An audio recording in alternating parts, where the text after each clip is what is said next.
Good afternoon. Thank you for joining us for our first BidExpress Agency Administrator webinar. As you know, our first webinar is titled Power Users, Process, and Personalization. And before we get started, I'm going to talk a little bit about a few housekeeping notes here. Throughout today's webinar, you will be muted, but don't worry.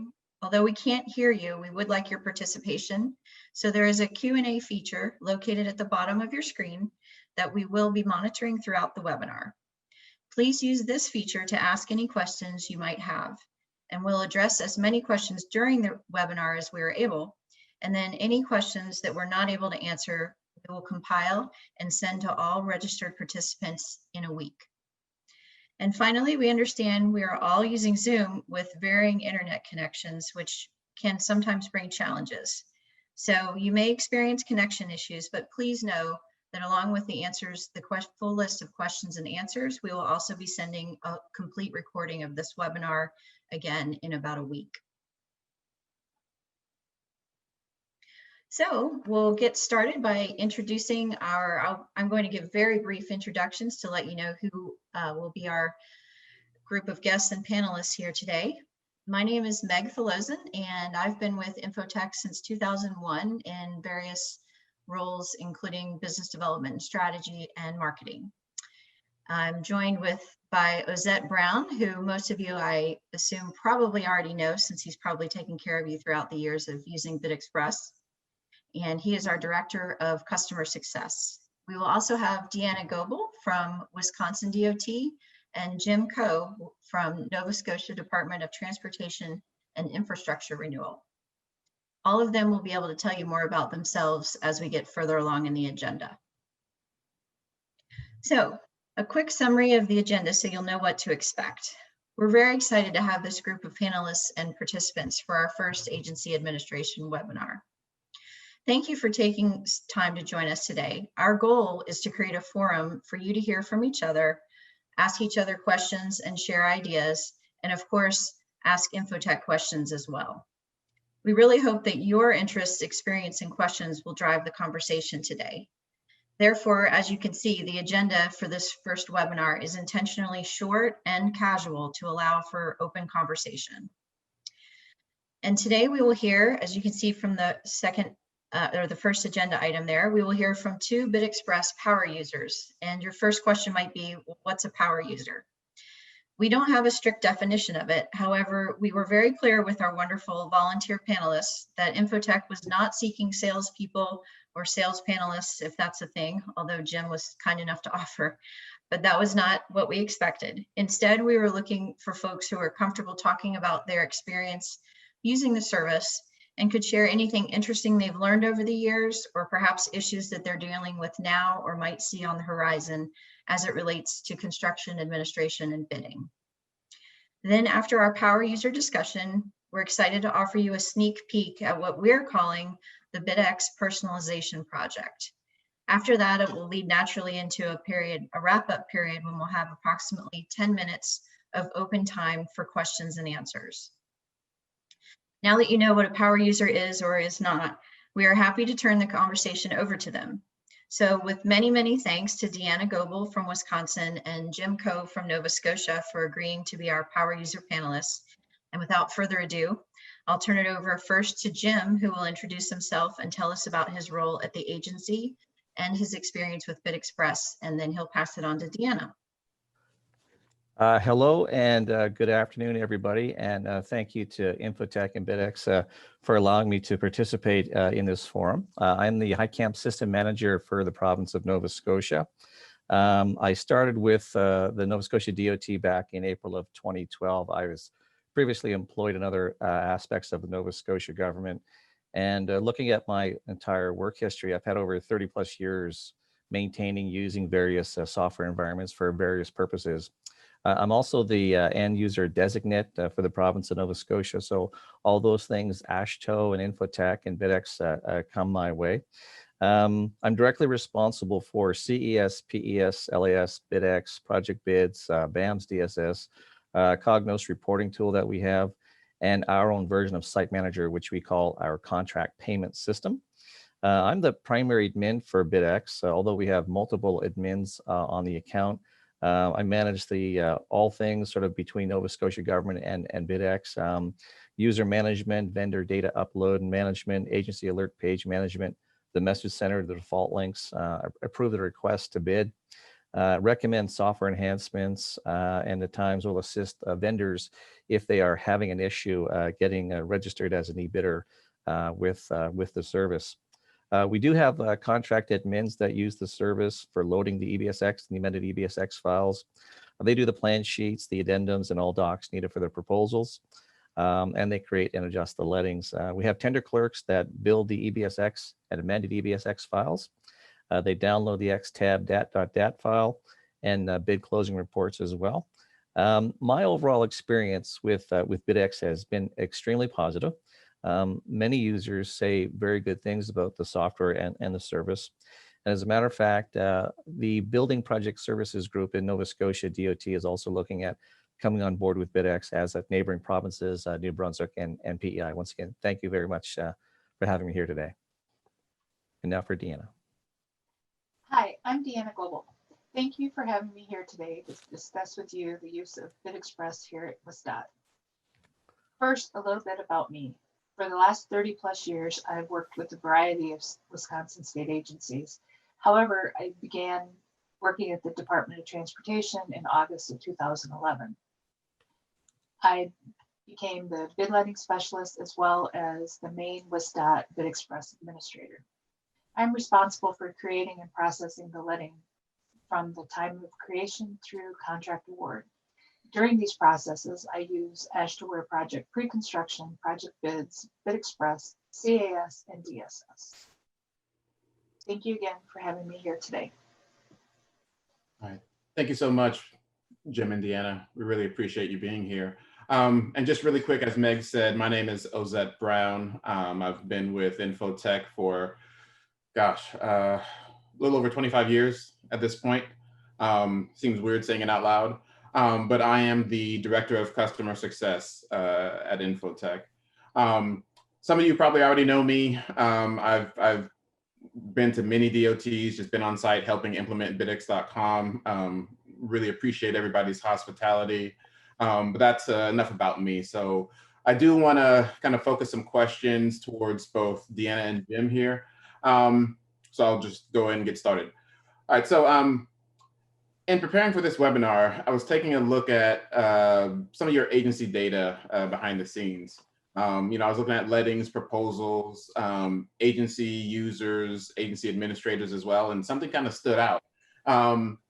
So in Nova Scotia, I noticed that there were 11 agency administrators and 23 agency users. Jim, can you tell us a little bit about how Nova Scotia uses the admin accounts and the agency user accounts? Sure, and thank you, Ozette, for that question. Yeah, we have 11 agency admin accounts, 23 agency users. With regards to the agency users, those are our technical people or our project engineers. They sign on as an agency user just so they can see the detail of the proposals when the proposal's up on BidX in its advertisement period. They also do research based on that information. The agency admin accounts, of which there are 11, there's various people who are doing various things. I sort of reside as the primary admin, allowing people in and out of the system and responding to inquiries if something doesn't work as expected. Our tender clerks load they build the EBSX files that get loaded to the system by the contract administrators. Contract administrators also load all the other proposal type information, plan sheets, documents, things of that nature. The tender clerk, when the bid is closed, will bring that xtab dat.dat file down and load it back into what we have is LAS. We're still in LAS right now. That's about it in terms of our number of users. We do have a few other folks across in our procurement department who download bid data when it's closed so they can update other public-facing websites when with apparent bids and things like that. Very good, very good. Thank you so much. And I just want to add, for those that don't know, an agency administrator account allows an individual to go in and make modifications on your agency BidX website. For example, you can create a letting, you can upload bid files, you could upload attachments, things like that.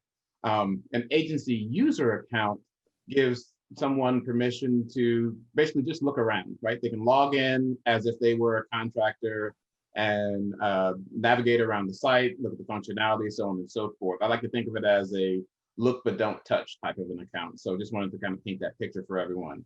But Deanna, when I was looking at Wisconsin's data, something really stood out when I was looking at the agency administrators and agency users. I noticed that there are approximately 9 agency administrators, which is certainly not uncommon. Jim mentioned that there are 11 in Nova Scotia. But what really stood out to me was, as far as agency users, there's 351. Can you explain a little bit about why there's so many agency user accounts and what those accounts might be used for at Wisconsin DOT? Sure. The reason that we have so many agency users is because they use the you have to be an agency user so you can get access to the bid tabs. And they use bid tabs as one of their tools to analyze previous let proposal prices on bid items to help determine better estimates for proposals that they are creating, or proposals in the future. Some of those agency users are management, project leaders, engineers, or other staff who also use the bid tabs for estimating purposes to determine if prices are different in certain regions or a county, perhaps maybe the time of year, or just by bid items if that is what makes the prices of the proposal be what it is. It's a great research tool for many staff of different levels. Awesome, thank you. And if there's additional agency administrators out there or agency users that are logged into this webinar, if you want additional accounts on bidx.com, please don't hesitate to reach out to us at customer.support@bidx.com. So my next question is around Project Bid's attachments functionality. Deanna, as we prepared for the webinar, you'd mentioned that the DOT uses the attachments functionality within Project Bids. Can you let us know what led to that decision? And have you seen any success? Has the DOT benefited from contractors uploading attachments along with their bid? Okay, so the FHWA has requirements regarding the DBE documentation that needs to be submitted by all bidders. And they're required before we can do an award. So we were trying to figure out what would be the best way to capture that information without a lot of impact and process changes different for the contractors. And they need to submit their commitment to contract to DBEs and their attachment A's as files. And so with a lot of research and a lot of testing, we decided that we would use the attachments piece within Project Bids. So and during that time, I used the demo.bidx.com to test the attachments portions and make sure that we can still create and generate the gen config file. And I had help with the gen config file from Sharif at Infotech. He was a big help. If you have any questions, he's a good one to go to. So bidders who have not met the DBE goal must also submit their DBE good faith effort with the bid. And bids that will be considered non-responsive if they submit without the completed DBE information and will not be evaluated further. This will happen in January because right now, while working to figure out the best way, we also decided to go through with a soft implementation for 3 months.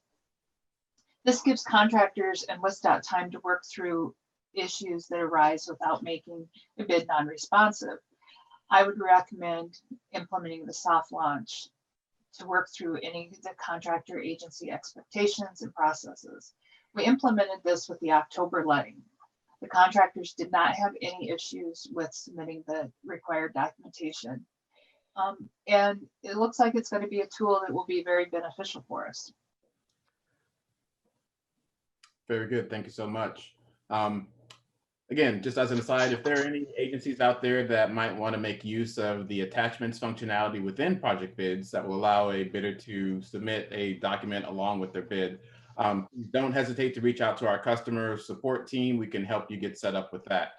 So Deanna, I'm kind of going back to you. Also, you mentioned that Wisconsin DOT uses the questions and answers functionality within bidx.com. How has this benefited the DOT? And have you seen any increase in usage of the functionality since you've implemented? Sure. So WSDOT implemented the use of the questions and answers portion of BidExpress back in June of 2016.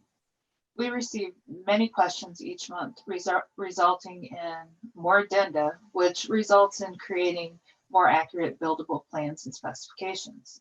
Statistically, we average 3 questions per proposal.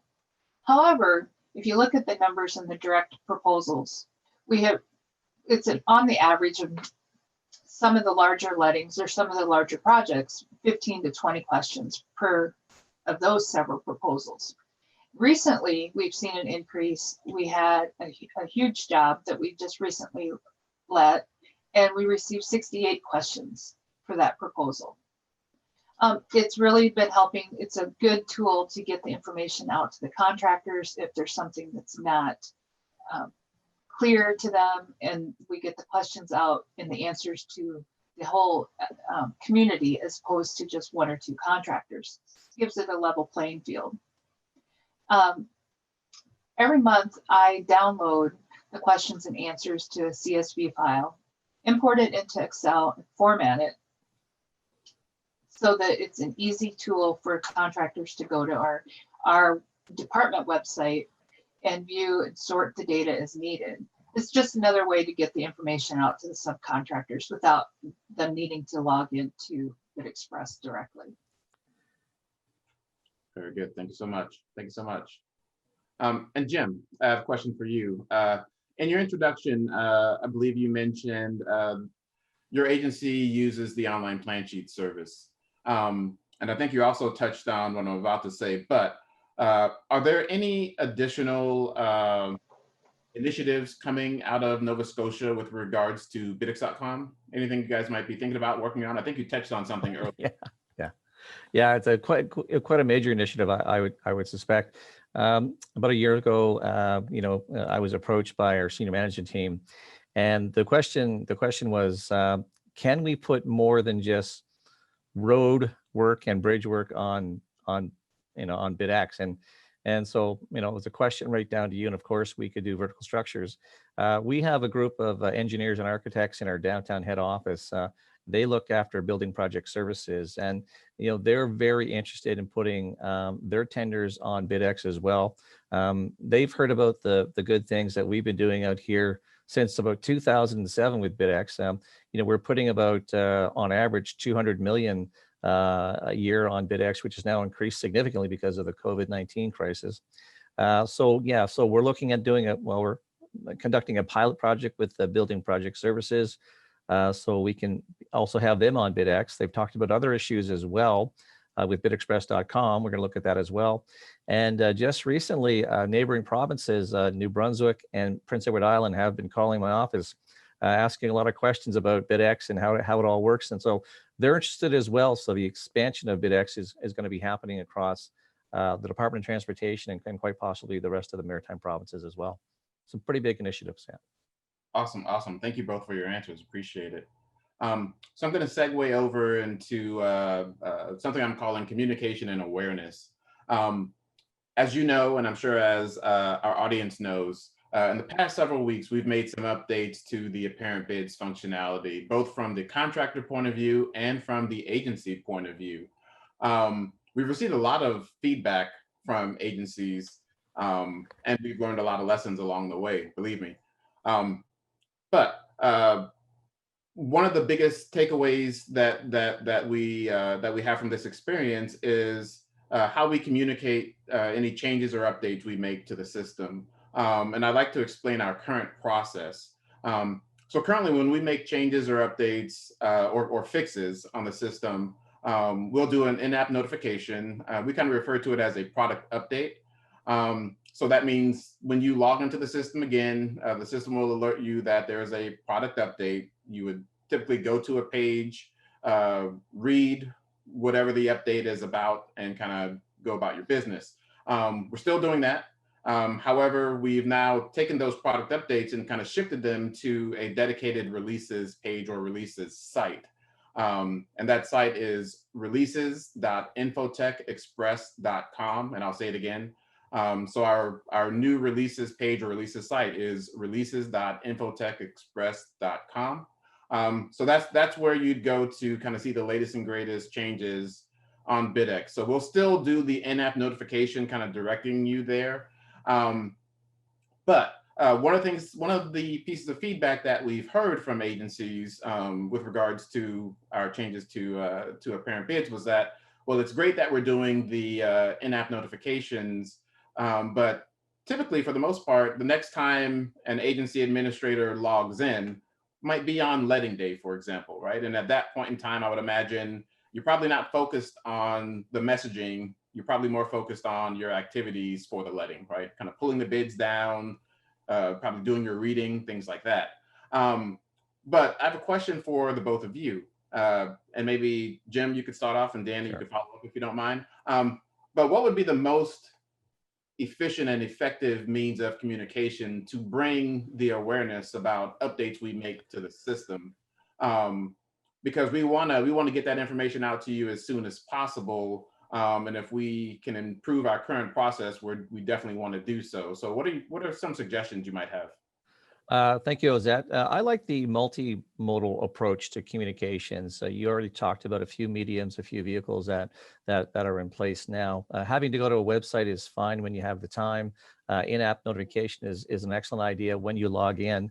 I also like a directed email, specifically like to myself as the primary admin for Nova Scotia, just so that I can stay aware of what's happening. And there are a lot of things happening in software nowadays. And with our busy schedules, to sort of stay up to date is a challenge. And BidX, especially with project bids, is being updated on a regular basis.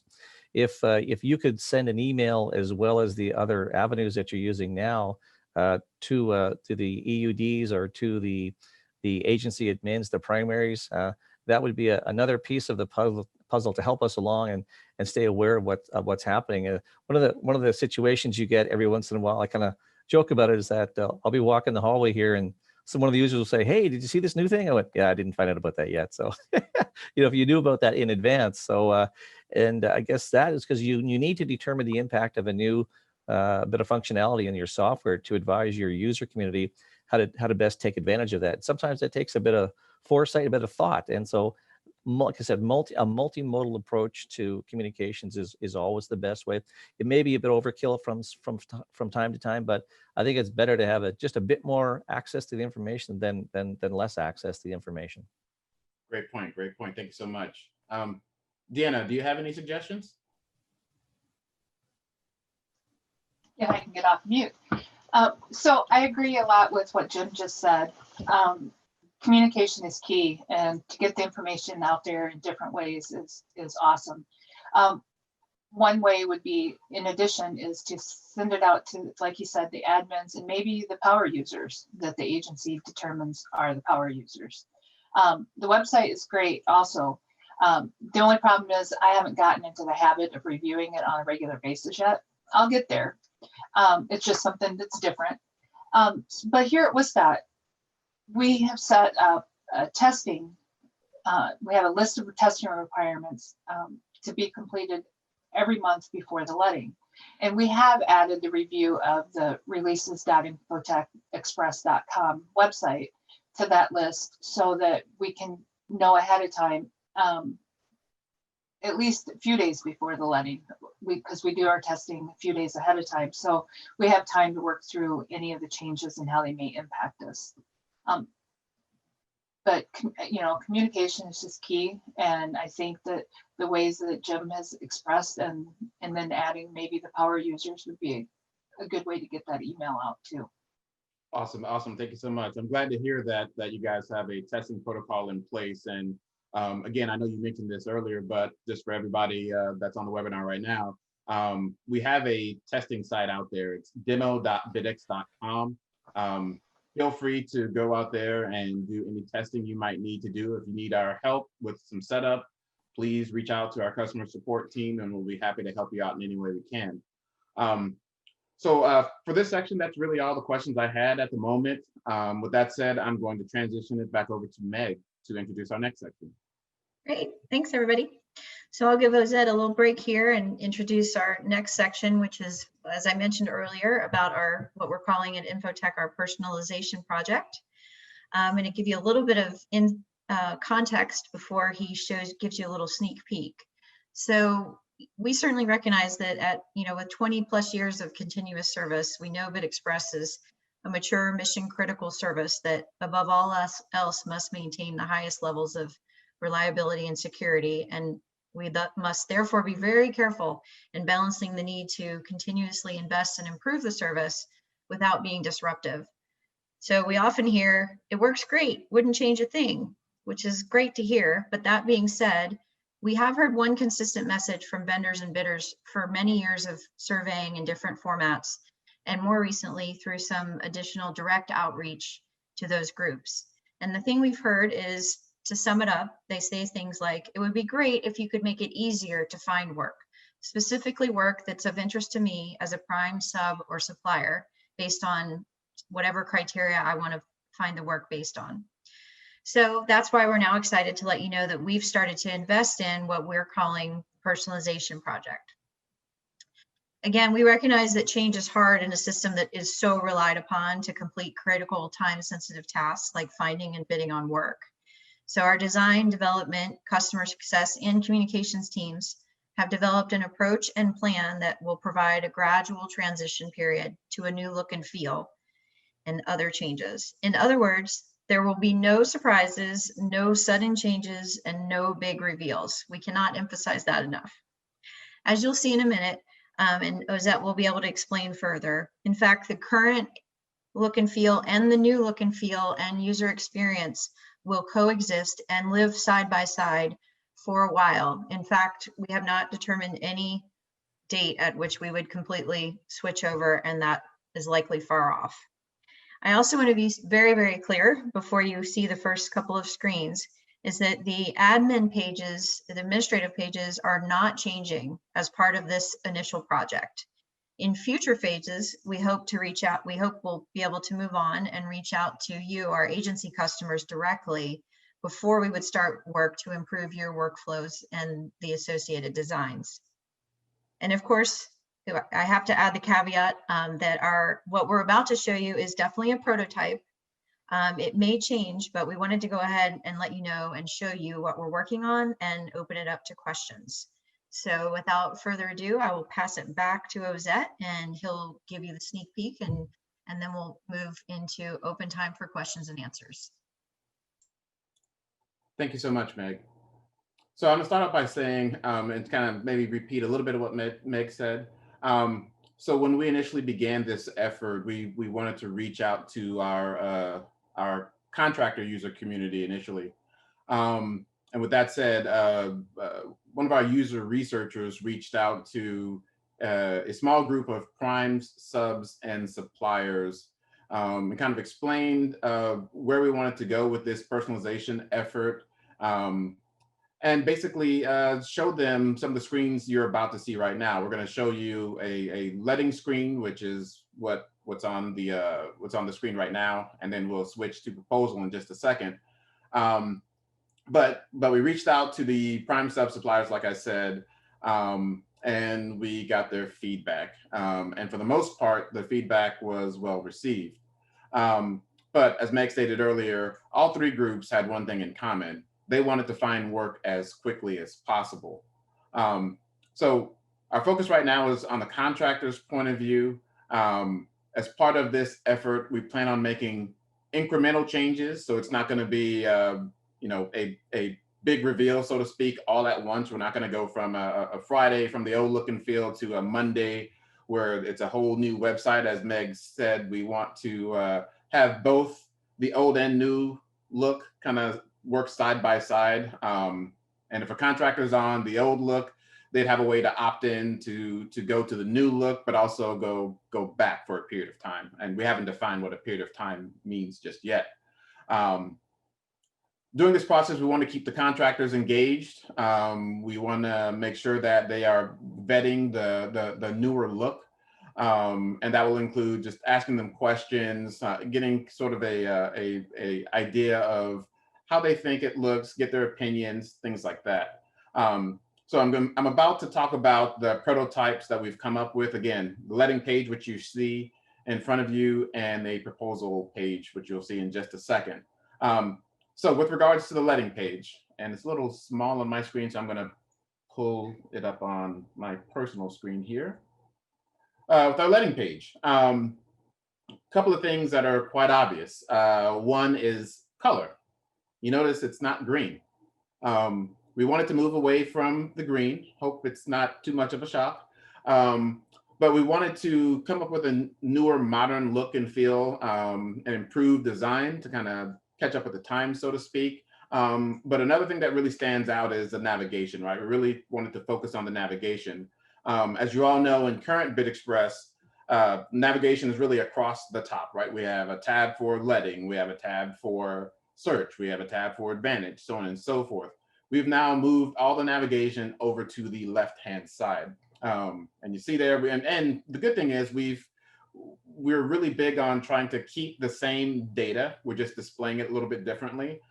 So we have entry points to letting, search, advantage, bid tab analysis, small business network, my BidX. Again, from the contractor's point of view. We have something called workspace, which I'll touch on in just a second. But with this letting page, we see we're calling out this specific letting. In this example, it's July 21st, 2020. But right below that, we list the total number of proposals for this letting. We have something called files and resources. Files and resources really pertain to, if you think about it now, that's the downloads box where there are files that could be downloaded if the contractor wants to download files. So we're just kind of retooling that a bit. Below that, we still display letting ID, again, the proposal count.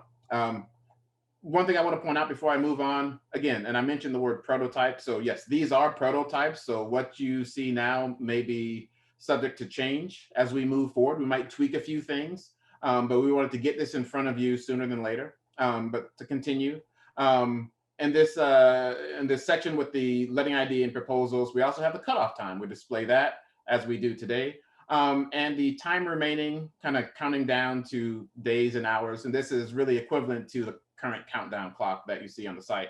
Under time remaining, we have a link to add this letting to a calendar, right? So if you use an online calendar like Google Calendar, for example, it'd be a quick way to add this to your calendar as a reminder. Further below that, we have our list of proposals, really like we do today. We display things like proposal ID, project ID, call order amendments, plan holders. If there are any plan holders uploaded for this particular letting proposal, counties, items, work type. We currently don't display work type right now, but if that information is available, coming out of pre-construction, we'd love to capture that and display that as well. One important thing to point out here is you'll notice there's right under proposals, there's a search option, right? So we want to put search front and center at this level, again, to help the users find the information as quickly as possible. So here, we kind of envision them kind of searching by proposal ID, project ID, or description. Now, I did mention workspace, and I'll talk about that as I transition to the proposals page. So if you don't mind, can we go to the proposals page? Perfect, perfect. All right, let me do the same thing on my screen so I can get a better view. All right. Again, just calling out a few things. Navigation on the left-hand side. At the top, we have our breadcrumbs. We have the agency that we're working with right now. It's Test DOT. We have the letting of July 21st. And then more detailed information about that proposal. Below that, we call out the actual proposal ID. And below that, we have different resources. Total number of items for this proposal, any files and resources. Again, those are files that contractors can download if they'd like to do so. A link to plan holders or eligible bidders. So if your agency posts that information today, we kind of see a repackaged version of that. Plan sheets, again, if your agencies post plan sheets today, we'd have a link out there, similar to how we do now, actually, with a total number of plan sheets count for that proposal. And if your agency uses the questions and answers functionality like Wisconsin does, we'll have a quick link to questions and answers with a count to give you an idea of how many there are at the time. Below that, we have a area where we capture and display similar information that we do today: date generated, call order, project ID, an amendment count, counties. Again, we display the time remaining. We always want to make sure the contractors are aware of when the letting ends or how long they have until the letting ends. And then there's also a link to add this proposal to your calendar if you want to do that. Slightly below that, you'll see some arrows on the left and right side of this box, just helping you navigate from one proposal to the next if you want to do it this way. And then below that, we have the proposal description. The section right under the proposal description, we have items, or the schedule of items as it's commonly known. These are the items that appear in the bid file that the contractors fill out. And I know everyone knows that, but basically we're still displaying the same type of information. It just has a different look to it. Over to the right-hand side, I mentioned files and resources. Again, those are files that you, the agency, have uploaded for the contractors to potentially download it. In this case, you'll see basically a DBE bin file, an EDSX file with a couple of amendments, and some addendum PDFs, right? So, and then we're trying to make it easy on the contractors to download everything at once. They'd still be able to go and download one at a time, but we're just trying to make things a little bit easier for the contractors. Below that section, we kind of split out eligible bidders, plan holders, and we have something called voluntary plan holders. Again, we're not suggesting that these will appear all the time. Is if your agency is providing that type of data, then these links would appear. And below that, plan sheet. So in this example, we're kind of showing you kind of what things would look in its totality. Again, a lot of it depends on how much information you, the agency, is providing to the system. But just kind of to wrap it up here, the plan sheet section just kind of lists out a total count for this proposal, along with some thumbnails and the ability for the contractors to quickly download the entire set, or they can navigate into the individual pages if they would like to do so. Now, I did touch on our workspace idea. The idea behind workspace is that for the most part, we're aware that some contractors might go into the system and they might bookmark various pages. On this proposal page, you'll notice in the upper right-hand corner of the screen, we have a call to action to add to my workspace. So the idea is a contractor could come in here and click this call to action, add this proposal to their workspace, and then they could navigate to a workspace page where they could quickly look at and continue to work on anything they've added to that space, right? Instead of kind of navigating through lettings, through proposals to get where they want to go, they've already identified initially what they might want to look at, what they might want to come back to, and that workspace area will give them that ability to do so. So that's a quick overview of our letting page and proposal page.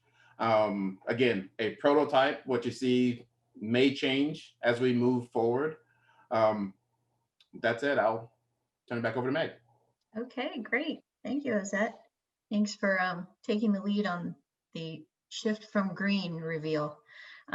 So we'll go ahead and move into some time for questions and answers. And as a reminder, you can ask questions at the bottom of your screen. You'll see the Q&A feature, and we'll be watching there and ready to answer. Ozette, I'll go ahead and start with one that directly relates, first one directly related to personalization. Can you reiterate or provide any more information about when we expect to roll this out and the general timeline? Sure, absolutely. So like I said earlier, we're taking a very incremental approach. Right now, what we're calling phase one is basically the letting and proposal page, right? We're just starting with that. right now our goal is to roll these pages out in Q1 2021.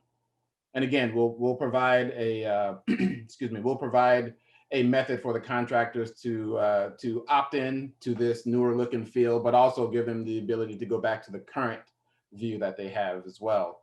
So that's kind of what we're looking at, Q1 2021. I also want to quickly add in here, and I forgot to mention, I know Meg touched on this. As far as the admin pages, as Meg said, our focus right now is to leave the admin pages as is for the moment.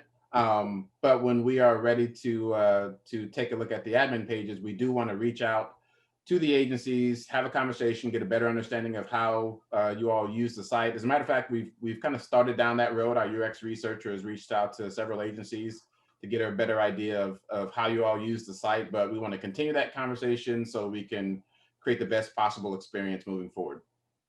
Great. And related to that, before we hit on a couple of other questions that have come in, Ozette, since these changes are contractor facing only, like you've just described, is there any effort for rollout implementation that the agencies need to plan for in terms of actually switching to it, or now or in the future, or is that more to come?